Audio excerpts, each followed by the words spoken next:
दोस्तों, आज मैं गुरु ग्रंथ साहब जी में दर्ज गुरु नानक देव जी की मुख्य वाणी का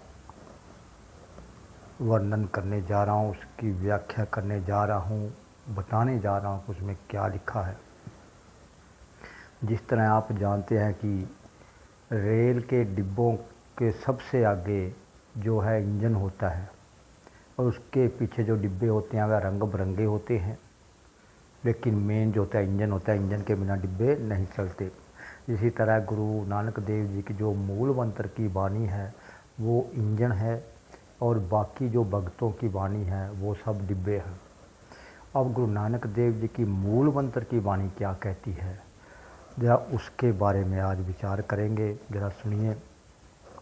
ये सब ने पढ़ी भी होगी, लेकिन शायद व्याख्या भी सुनी होगी, और जिन्होंने व्याख्या की है उन्होंने अपने हिसाब से किया, मैं अपने हिसाब से करने जा रहा हूँ। अगर सही लगे तो वीडियो को शेयर करें और कमेंट करके बताएं कि हमने यह जो कहा गलत कहा है सही। गुरु नानक देव जी की वाणी है मूल मंत्र के पहले ही अंग पर पहली ही वाणी है, एक ओंकार सतनाम कर्ता पुरख निरपौ निर्वैर अकाल अमूर्त अजूनी सहभंग। सिर्फ ये ही मूल मंत्र की वाणी, और इसी में सब कुछ बता दिया है गुरु नानक देव जी ने कि वह परमात्मा कैसा है। क्योंकि कुछ लोग इसमें बहुत ही व्याख्या तोड़ मरोड़ कर करते हैं, मैं जैसे है वैसे ही व्याख्या करूँगा। देखिए, गुरु नानक जी की वाणी का व्याख्या ऐसे है। एक ओ यानी कि एक पड़ा हुआ है और आगे ऊड़ा लिखा हुआ है यानी कि ऊ, और ऊ के ऊपर आधा है ओ। एक ओ यानी गुरु नानक देव जी पंजाबी थे, इसलिए उन्होंने पंजाबी में ही यह वाणी बोली। एक ओ यानी कि एक वो सत नाम। सत का मतलब होता है सर्वव्यापी, नाम का मतलब होता है हस्ती। एक वो सर्वव्यापी हस्ती कर्ता पुरख। पुरख का मतलब होता है पूरे ब्रह्मांड का मालक, कर्ता माने करने वाला। एक ओ सर्वव्यापी हस्ती पूरे ब्रह्मांड को बनाने वाला। निरपौ। निरपौ का मतलब होता है जिसे कोई डर ना हो, क्योंकि उसको डर तो होगा नहीं, क्योंकि उससे बड़ा कोई है ही नहीं। ना उसका माँ है, ना कोई बाप है, ना उसका कोई शरीक है, उसको डर किसका। निरपौ अगर निर्वैर, और उसका किसी से वैर भी नहीं है, क्योंकि उससे कोई तगड़ा नहीं है, उससे कोई शक्तिशाली नहीं है जो उससे वैर बांधेगा और फिर वह परमात्मा उससे वैर बांधेगा। इसलिए वह निर्वैर है, उसका किसी के साथ कोई वैर नहीं। अकाल अमूर्त। अकाल, अकाल का मतलब अगर काल यहाँ पर काल लिखा होता सब फिर मतलब ये होता कि काल चक्कर में, इसमें लिखा हुआ है अकाल। ए काल, अकाल का मतलब होगा वह समय सीमा से, इस समय की बाउंड्री के बाहर है। क्योंकि हम जो हैं हम समय की सीमा में है, यह सारा ब्रह्मांड समय की सीमा में है, लेकिन वह जो ईश्वर है वह समय सीमा की बाउंड्री से बाहर है। उसकी ना मौत होती है, ना मृत्यु होती है, ना जन्म होता, कुछ नहीं होता।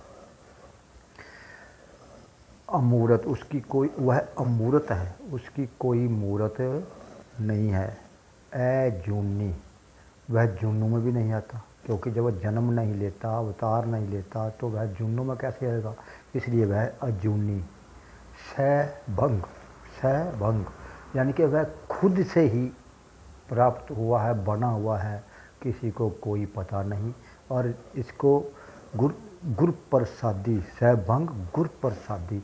और इसकी थोड़ी बहुत जो जानकारी मिलती है वो गुरु के ज्ञान रूपी प्रसाद से ही मिलती है। ये तो मैंने शब्दों के अर्थ बता दिए सब कुछ। अब इस वाणी का पूरी व्याख्या क्या होगी। एक वो सर्वव्यापी हस्ती, संसार को बनाने वाला, बेडर बेवैर, समय की सीमा यानी कि लिमिट से बाहर, अमूर्त, अकाल अमूर्त, अजूनी यानी किसी भी जूनी में ना आने वाला वह अलग ही है।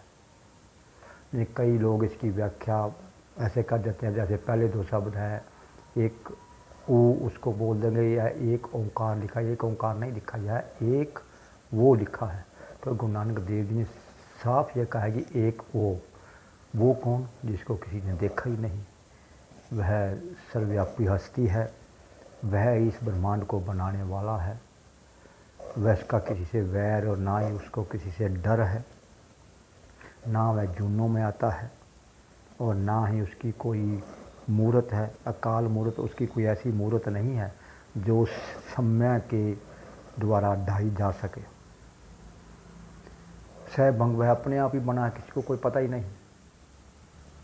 समझ रहे हैं ना आप? वह अपने आप ही बना है, किसी को कोई पता नहीं।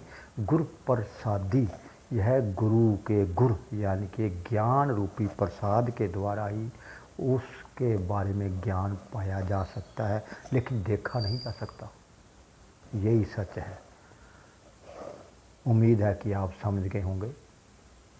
नमस्कार।